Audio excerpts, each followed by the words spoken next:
Welcome back to my YouTube channel Nalanda academy. आज के इस वीडियो में हम 12th स्टैंडर्ड सब्जेक्ट हिस्ट्री का क्वेश्चन बैंक जो रिलीज़ कर दिया गया है, आज इस क्वेश्चन बैंक का मैं आपको सोल्यूशन प्रोवाइड करने वाली हूं। आज के इस वीडियो में बेसिकली हम चैप्टर नंबर 1 हिस्ट्री का और चैप्टर नंबर 2 के सारे जितने भी ऑब्जेक्टिव क्वेश्चन हैं उसके मैं आपको आंसर देने वाली हूँ। तो अगर वीडियो आपको अच्छा लगता है तो वीडियो को लाइक ज़रूर कर देना है, अपने फ्रेंड्स के साथ इसे ज़्यादा से ज़्यादा शेयर करना है, और अगर आप चैनल पर नए हैं तो आपको चैनल को सब्सक्राइब करना है और बेल नोटिफिकेशन को ऑल पर सेलेक्ट कर लीजिए ताकि फ्यूचर में आने वाली सारे इंपॉर्टेंट वीडियोस की नोटिफिकेशन सबसे पहले आपको पहुंचे। तो चलिए शुरू करते हैं आज का ये वीडियो। क्वेश्चन बैंक के सारे चैप्टर्स के आंसर मैं आपको प्रोवाइड करूंगी। आज हम सिर्फ चैप्टर 1 और चैप्टर 2 के ऑब्जेक्टिव क्वेश्चंस यहाँ पर सॉल्व करने वाले हैं इस वीडियो के अंदर, ठीक है।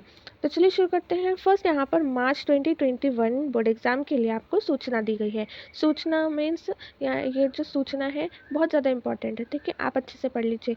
सूचना का फर्स्ट पॉइंट क्या बोलता है, देखिए मैं आपको इंग्लिश में बताती हूँ। Just to get the students to practice the question type means ये जो है सिर्फ और सिर्फ जो है एक प्रैक्टिस के लिए दी गई है, ठीक है। तो आप सभी को ये प्रैक्टिस के लिए जो है सारे के सारे क्वेश्चन प्रोवाइड किए गए हैं, just for practice purpose only. Next point बोलता है कि आपको जो है ये नोट कर लेना चाहिए, it should be noted that the question in this question do not necessarily appear in the question paper of the board, ठीक है। तो सेकंड पॉइंट आपको ये कहना चाहता है कि आपको ये ध्यान में रखना चाहिए कि ऐसा नहीं है कि जितने भी क्वेश्चन बैंक के अंदर है वो सारे के सारे बोर्ड एग्जाम में आए, तो ऐसा नहीं होने वाला है, ठीक है। लेकिन अगर मैं आपको क्वेश्चन बैंक के बारे में बताऊं तो मैंने क्वेश्चन बैंक देखा, क्वेश्चन बैंक के अंदर आपको ना एक्सरसाइज जो आपकी एक्सरसाइज होती है चैप्टर के पीछे, उसके भी क्वेश्चन आपको क्वेश्चन बैंक के अंदर दिखने वाले हैं। तो और उसी के साथ साथ अगर आपने चैप्टर्स की अच्छे से रीडिंग करी है ना, तो ये क्वेश्चन बैंक आपके लिए बहुत ज़्यादा इजी होने वाला है, ठीक है, बहुत ज़्यादा इजी होने वाला है अगर आपने अच्छे से चैप्टर रीड किया है तो। और अगर जिसने वीडियोस देखे हैं मेरे तो भी ये बहुत ज़्यादा आपके लिए इजी होगा। हर एक जो ऑब्जेक्टिव क्वेश्चन है, मैंने जब एक्सप्लेनेशन की वीडियोस बनाई थी तो आपको बहुत अच्छी तरीके से हर चीज़ एक्सप्लेन की है। तो अगर आपने एक्सप्लेनेशन की वीडियो देखी होगी तभी भी आपको सारे के सारे आंसर आते होंगे। जिसने नहीं देखी है अभी भी टाइम है, आप देख सकते हैं। मैं आपको सोल्यूशन प्रोवाइड कर दूंगी इस वीडियो में, और आप जो है अच्छे से इस क्वेश्चन बैंक के सारे आंसर्स लिख लीजिए, तो आपको भी पता चल जाएगा, एकदम अच्छे से आपकी प्रैक्टिस हो जाएगी क्वेश्चन बैंक की। तो हम चैप्टर 1 से स्टार्ट करते हैं। Chapter 1 renaissance in Europe and development of science. Question number 1A, choose the correct alternative and rewrite the statement. अब हाँ, ये बात ध्यान में रखनी है आपको कि आपको जब भी ऐसा क्वेश्चन आएगा ना, ये देखिए आपको क्वेश्चन आया है चूज द करेक्ट अल्टरनेटिव। अब स्टूडेंट्स क्या करते हैं बोर्ड एग्जाम में, सिर्फ और सिर्फ ये जो ऑप्शन दिया गया है ना इसको लिखते हैं, सिर्फ और सिर्फ ऐसे ऑप्शन लिख देते हैं, ठीक है। तो ऐसा नहीं है, आपको पूरा का पूरा ये जो स्टेटमेंट है ना ये पूरा लिखना है। जैसे आपको आपके आंसर जो बुकलेट होगी उसमें लिखना है industrial revolution first begin in dash. तो यहाँ पे लिखा है industrial revolution first begin in dash, तो आपका आंसर क्या है, इंग्लैंड है। तो ऐसा सिर्फ और सिर्फ आपको इंग्लैंड नहीं लिखना है, ठीक है, ऐसा नहीं लिखना है। आपको कैसे लिखना है, पूरा का पूरा स्टेटमेंट लिखना है, full statement you have to write, ठीक है, फुल स्टेटमेंट आपको लिखना है, फुल स्टेटमेंट लिखना है। देखो फुल स्टेटमेंट कैसे लिखोगे, industrial revolution first begin in England, ठीक है, तो ये आपको पूरा लिखना है। तो आपका जो फर्स्ट है उसका राइट आंसर है England, industrial revolution first begin in England. अगर आप ये क्वेश्चन बैंक के सोल्यूशन की वीडियोस भी अगर अच्छे से देखोगे एक दो बार तो भी आपको सारे आंसर याद हो जाएंगे, ठीक है, कोई भी इसमें डिफिकल्टी नहीं है। और अगर अभी तक किसी ने पढ़ाई भी नहीं स्टार्ट करी तभी भी आप ये जो एक्सप्लेनेशन की वीडियोस देखोगे सोल्यूशन वाली, तब भी आपको सारे के सारे आंसर आ जाने वाले हैं। बट ये है कि आपको 2 से 3 बार इस वीडियोस को देखना पड़ेगा। चलिए नेक्स्ट क्वेश्चन की तरफ मूव ऑन करते हैं। तो आपको पता चल गया कि पूरा स्टेटमेंट आपको लिखना है, क्योंकि यहाँ पे क्या लिखा है, रीराइट द स्टेटमेंट, ठीक है, आपको पूरा स्टेटमेंट लिखना है। तो फर्स्ट क्वेश्चन का हमने देखा कि आंसर है इंग्लैंड। नेक्स्ट क्वेश्चन दिया गया है the Italian traveller dash introduce China and other Asian countries to Europe. अब आपको बताना है कि कौन सा एक इटालियन ट्रैवलर है, ठीक है, जिसने चाइना और अदर एशियन कंट्रीज को यूरोप को इंट्रोड्यूस किया। तो ऐसा कौन सा वाला इटालियन ट्रैवलर है। तो अगर आपने चैप्टर नंबर 1 की वीडियो देखी होगी तो मैंने आपके लिए शॉर्ट कोड भी बनाया है। बहुत सारे आपके लिए डिस्कवरीज करने वाले जितने भी पर्सन्स हैं उनके नाम के साथ में मैंने आपको जो है एक शॉर्ट कोड भी बना कर दिया है। अगर आपने वीडियो नहीं देखी तो देखना, शॉर्ट कोड ये है, ठीक है। तो आप ज़रूर देख सकते हैं शॉर्टकट की वीडियो, जिसका लिंक मैंने डिस्क्रिप्शन में दे दिया है। तो ये जो सेकंड नंबर का क्वेश्चन है, इसके आंसर है मार्को पोलो। मार्को पोलो ये एक इटालियन ट्रैवलर है, ठीक है। Marco Polo is the right answer. Next question है, इन 1609 Dash prepared a more sophisticated telescope which enabled the further research in the field of astronomy। तो यहाँ पे आपका जो राइट आंसर होगा वो होगा गैलीलियो, ठीक है। आपका राइट आंसर है Galileo. Galileo is the right answer. 1609 में गैलीलियो ने प्रिपेयर करी है मोर सोफिस्टिकेटेड टेलीस्कोप, ठीक है। नेक्स्ट क्वेश्चन है, with the support of the king Ferdinand and queen Elizabeth of Spain dash set sail in search of India. तो यहाँ पे आपका जो राइट आंसर है वो है कोलंबस, ठीक है। क्रिस्टोफर कोलंबस, यहाँ पर सिर्फ और सिर्फ कोलंबस लिखा है। Columbus is the right answer, ठीक है। Vasco da gamma landed at the Indian port of dash in 1498, ठीक है। वास्को द गामा कौन से जो है इंडियन पोर्ट पे लैंड किए थे फर्स्ट, आपको याद रखना है कैलिकट और कोझिकोडे, ठीक है। आपको कुछ भी आ सकता है एग्जाम में, कोझिकोडे आएगा तो आपको याद नहीं रहेगा, इसलिए कैलिकट कोझिकोडे दोनों साथ में ही आपको याद रखना है, ठीक है। नेक्स्ट क्वेश्चन है, अ machine called spinning jenny was created by dash in England. यहाँ पर आपका राइट आंसर है जेम्स हर्ग्यूस, ठीक है। फर्स्ट जो ऑप्शन है, ए वाला जो ऑप्शन है वो राइट है, ठीक है। ए वाला जो ऑप्शन है वो राइट है, James Hargreaves is the right answer. देखिए मैंने अंडरलाइन भी कर दिया है। चलिए नेक्स्ट क्वेश्चन देख लेते हैं। क्वेश्चन नंबर 1 भी है, find the incorrect pair from group B and rewrite the correct ones. अब आपको यहाँ पे ग्रुप ए ग्रुप बी, ये जो ग्रुप ए ग्रुप बी लिखे हैं इनमें से आपको बताना है कि कौन सा वाला इनकरेक्ट पेयर है, ठीक है। Correct pair, incorrect pair, incorrect pair बताना है आपको। तो इनकरेक्ट पेयर है सैमुअल क्रॉम्पटन कॉटन जिन। कॉटन जिन नहीं आएगा यहाँ पर, कॉटन स्पिनिंग मूल आएगा, ठीक है। स्पिनिंग मूल, सैमुअल क्रॉम्पटन। आपका जो ये सेकंड वाला जो है ना, ये इनकरेक्ट पेयर है, याद रखो इनकरेक्ट पेयर है। और सैमुअल क्रॉम्पटन ने क्या यहाँ पे इन्वेंट किया था, स्पिनिंग मूल। तो आपको याद रखना है स्पिनिंग मूल is the right answer. Next question 1B का 2 वाला देखिए, ग्रुप ए ग्रुप बी में कौन सा वाला इनकरेक्ट पेयर है। Printing press Marco Polo. अगर किसी को कुछ भी नहीं आता ना ये क्वेश्चन में, तब भी एकदम मतलब अगर आप थोड़ा सा भी सेंस रखते हैं, आपको थोड़ा भी पता है, तो आप एकदम फटाफट से आंसर दे दोगे प्रिंटिंग प्रेस मार्को पोलो। क्योंकि आपको पता होगा कि मार्को पोलो कौन है। मार्को पोलो ये है ट्रैवलर, ठीक है। जोग्राफिकल डिस्कवरीज वाले ट्रैवलर्स हैं मार्को पोलो और बहुत सारे जो हमने चैप्टर 1 में स्टडी किए हैं। तो प्रिंटिंग प्रेस और मार्को पोलो का कोई भी जो है करेक्ट पेयर नहीं है। तो आपका जो राइट आंसर होगा वो होगा फोर्थ वाला प्रिंटिंग प्रेस मार्को पोलो, ठीक है। यहाँ पे आपको क्या लिखना है, printing press Johannes Gutenberg Germany, ठीक है। प्रिंटिंग प्रेस फर्स्ट इंट्रोड्यूस कहाँ पर हुई थी, आपको याद रखना है। प्रिंटिंग प्रेस फर्स्ट इंट्रोड्यूस हुई थी जर्मनी के अंदर 1440 बाय जोहानिस गुटेनबर्ग, ठीक है। Johannes Gutenberg. पेज नंबर 2 पे आपको एक लास्ट में पैराग्राफ दिखेगा, वहाँ पे पूरा लिखा है कि प्रिंटिंग प्रेस जो है फर्स्ट कहाँ पर इंट्रोड्यूस हुई थी, जर्मनी के अंदर। चलिए नेक्स्ट क्वेश्चन देखते हैं, write the names of historical places person events, ठीक है। तो फर्स्ट जो क्वेश्चन है हमारा, first question, scientist who told the world that the centre of our planetary system is the sun and not the earth. तो अब ये किसने कहा है, ठीक है। इसका राइट आंसर है निकोलस कोपरनिकस, ठीक है। फर्स्ट वाले का आंसर लिख लो, निकोलस कोपरनिकस। देखो मैं स्क्रीन पर लिख रही हूँ, NICOLAUS, निकोलस,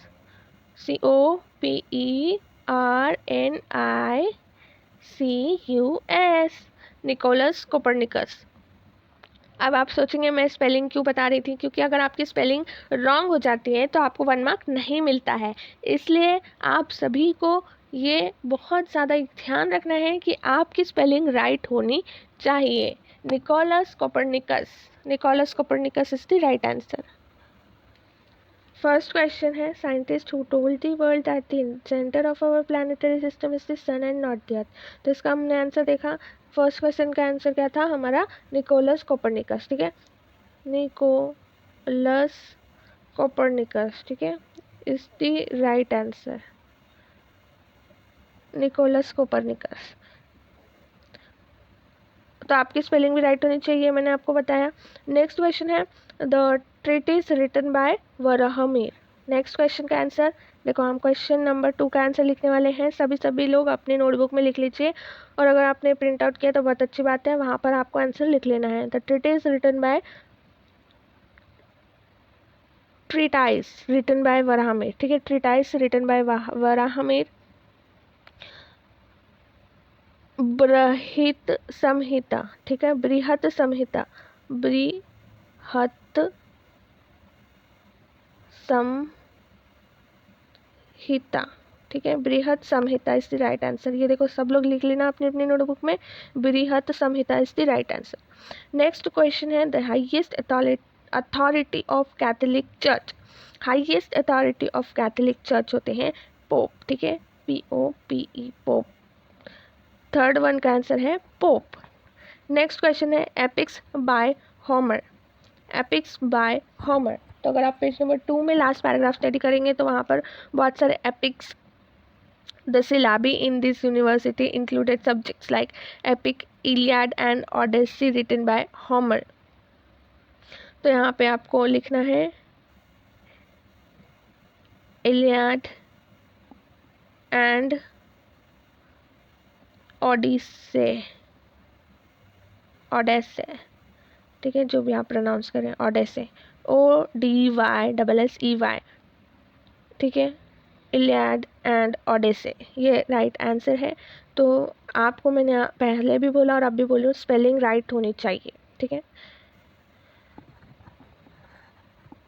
नेक्स्ट क्वेश्चन है फर्स्ट वाइसरॉय ऑफ पोर्चुगीज। अब ये जो क्वेश्चन है ये मुझे लगता है कि ये हाफ क्वेश्चन है, मीन्स इन्होंने यहाँ पर मेंशन नहीं किया है कि first viceroy of Portuguese in India, first viceroy of Portuguese of India, ऐसे भी मेंशन करना चाहिए था, ठीक है।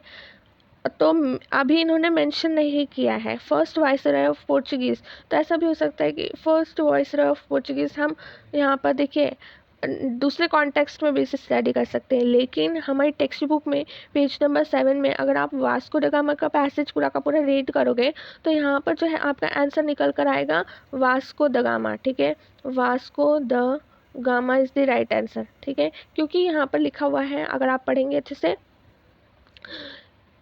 मैं आपको पढ़कर बताती हूँ पेज नंबर 7 का paragraph. He asked King Zamorin of Kozhikode for trading permission. After obtaining the permission, he returned to Portugal. Thereafter, he visited India twice. उसके बाद वो 2 बार जो है इंडिया को विजिट करते हैं वास्को द गामा और बन जाते हैं first viceroy of Goa and Kochi after Portuguese rule was establish there. तो first viceroy of Goa and Kochi कौन बने थे? पोर्चुगीज के थे ये, ठीक है, Vasco da Gama Portuguese seafarer थे। तो फर्स्ट वाइसरॉय कौन बने? पोर्चुगीज के वास्को द गामा। यहाँ पर एरिया नहीं मेंशन किया है, सिर्फ और सिर्फ फर्स्ट वाइसरॉय ऑफ पोर्चुगीज, तो वास्को द गामा, ये जो 5th वन है इसका आंसर होना चाहिए Vasco da gamma. Next question है 6th one, first attempt of circum navigation of Africa continent. अब आपको ये ध्यान में रखना है कि अफ्रीका कॉन्टिनेंट की बात हो रही है, पूरे के पूरे जो है यहाँ पे सिर्फ और सिर्फ अफ्रीकन कंटिनेंट की बात हो रही है, अर्थ की बात नहीं हो रही है। इसलिए मैं आपको बोलती हूँ हमेशा जब मैं इकोनॉमिक्स के एक्सरसाइज की एक्सप्लेनेशन की वीडियो बनाती हूँ तब मैं आपको बोलती हूँ कि आपको क्वेश्चन अच्छे से रीड करना है। अगर क्वेश्चन अच्छे से रीड नहीं करोगे तब भी आपके बहुत सारे चांसेस होते हैं कि आप रॉन्ग आंसर को टिक कर देते हो। इसलिए यहाँ पर आपको अच्छे से रीड करना है क्वेश्चन को। तो आपको अफ्रीकन कंटिनेंट का पूछ रहे हैं, circum navigation of the African continent, not the अर्थ, ठीक है। इसलिए आप देखोगे कि पेज नंबर 6 के ऊपर टेक्स्ट बुक में लिखा गया है, पेज नंबर 6 के ऊपर बार्थोलोम्यू डास का जो पूरा का पूरा जो पैराग्राफ है, देखिए हाईलाइट किया है बार्थोलोम्यू डास, और वो जो पूरा पैराग्राफ है उसमें लास्ट में लाइन है, आपको वो हाईलाइट करनी है। He was the first seafarer to circumnavigate the African continent. तो आपका राइट आंसर होगा बार्थोलोम्यू डास, आपका राइट आंसर होगा बार्थोलोम्यू दास, ठीक है, Bartholomew Dias. Bartholomew Dias is the right answer. आपको स्पेलिंग हमेशा अच्छे से चेक करनी है, याद करनी है। पेज नंबर 6 के ऊपर आप भी देख सकते हो, ठीक है, बार्थोलोम्यू डास। नेक्स्ट क्वेश्चन है question number 2B, choose the correct reason and complete the sentence. ये बहुत ईजी है, अगर किसी ने चैप्टर नहीं भी रीड किया तो भी उसे आ सकता है मेरे ख्याल से। अगर आपने मेरी एक्सप्लेनेशन की वीडियो देखी है, तो नहीं देखी है तो प्लीज़ देख लेना। और फर्स्ट क्वेश्चन है, Portuguese started the trade off slaves from Africa because. Portuguese ने ट्रेड ऑफ स्लेव स्टार्ट किया था, हमें पता है, तो ये क्यों किया था। यहाँ पे आपको 4 ऑप्शन दिए गए हैं। They wished to propagate Christianity in the African continent. African people had more physical strength to be employed as labor. Cheap human labor was the need of European. They wanted to rehabilitate the African in the continent of America. तो हमारा right answer होना चाहिए cheap human labor was the need of European is the right answer। मैंने टिक भी लगा दिया है, आप भी टिक कर सकते हैं, ठीक है। नेक्स्ट क्वेश्चन है, नेक्स्ट क्वेश्चन है, the invention of printing has been the outstanding gift to the Renaissance period because. आपका जो राइट आंसर है वो है डी वाला ऑप्शन राइट है। New avenues open to extend varied information knowledge to common people, ठीक है। लास्ट वाला जो ऑप्शन है वो राइट आंसर है। नेक्स्ट क्वेश्चन, अब ये जो मैप वाले क्वेश्चन है वो हम एक ही वीडियो में कवर करेंगे, ठीक है, सारे के सारे चैप्टर्स के। अभी हम कंप्लीट दी कंसेप्ट मैप के आंसर यहाँ पर लिख लेते हैं, तो आप भी क्या करेंगे, सारे के सारे आंसर लिख लेंगे। फर्स्ट यहाँ पर जो कॉलम फिल करना है, फर्स्ट यहाँ पर देखो, फर्स्ट वाला कॉलम में आएगा न्यूजीलैंड, ठीक है, New Zealand, New Zealand is the right answer, ठीक है, न्यूजीलैंड लिखना है फर्स्ट कॉलम के अंदर।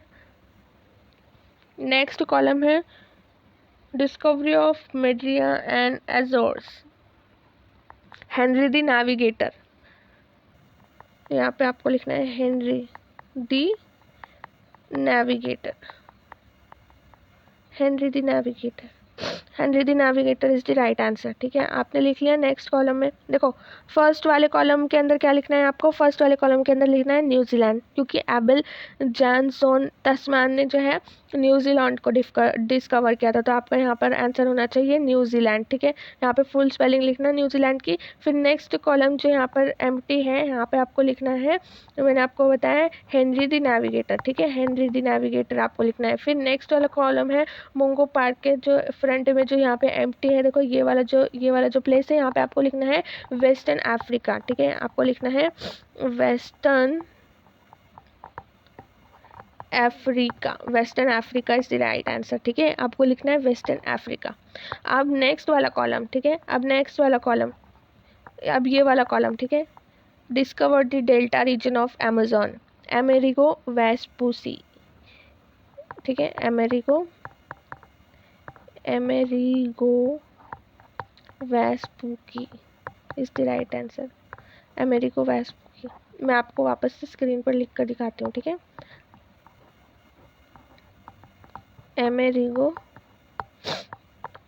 Vespucci, Amerigo Vespucci is the right answer, ठीक है, ये आपको लिख लेना है।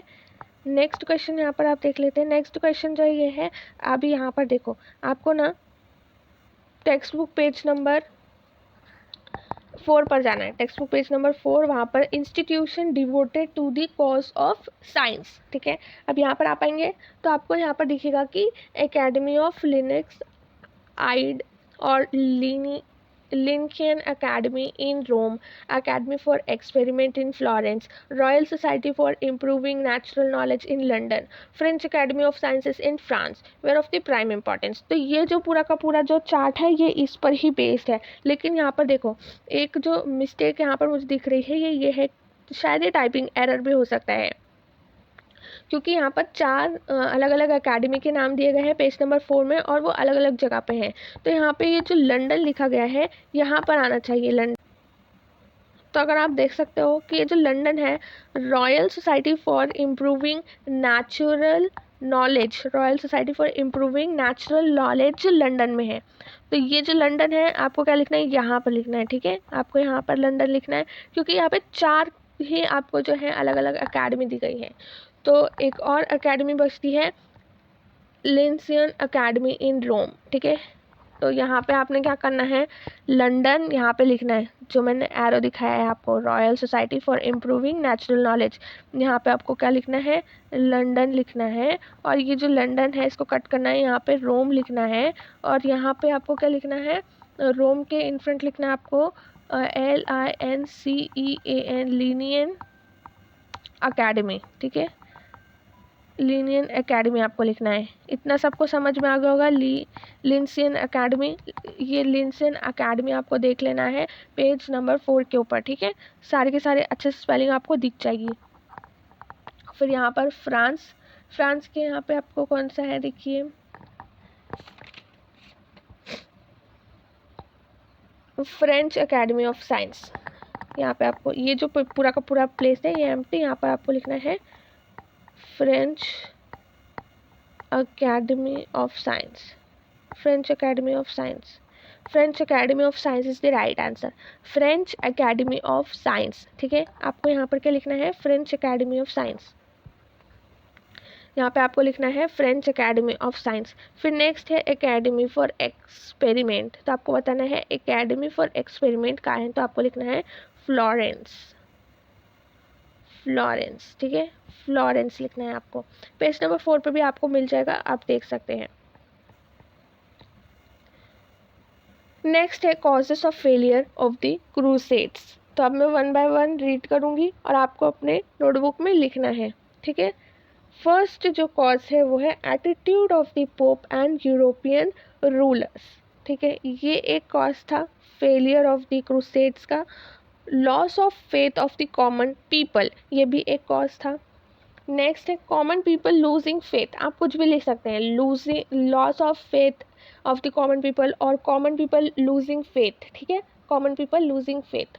Rift between pope and European king, dispute between Pope and German Emperor, non-cooperation by the Emperor of Byzantium। तो ये जो है आपके फेलियर्स हैं, कॉजेस ऑफ फेलियर हैं क्रूसेड्स के, यही कारण थे जिसकी वजह से क्रूसेड्स फेल हो गया। तो आज के इस वीडियो में हम चैप्टर नंबर 1 के ही कवर अप कर पाए हैं। मैं चैप्टर नंबर 2 के भी अपलोड कर दूंगी, आप चैप्टर 2 के भी देख लेना। नेक्स्ट वीडियो जो होगा वो चैप्टर 2 पर बेस्ड होगा, क्वेश्चन आंसर मैं आपको दे दूंगी सारे के सारे जितने भी ऑब्जेक्टिव्स है। आज के लिए बस इतना ही, मिलेंगे हम नेक्स्ट वीडियो में। Thank you so much. और अगर वीडियो अच्छा लगता है वीडियो को लाइक ज़रूर करना है, शेयर अपने फ्रेंड्स के साथ ज़रूर करना है ताकि उनको भी हेल्प हो जाए। और मिलते हैं हम नेक्स्ट वीडियो में। Thank you so much for watching.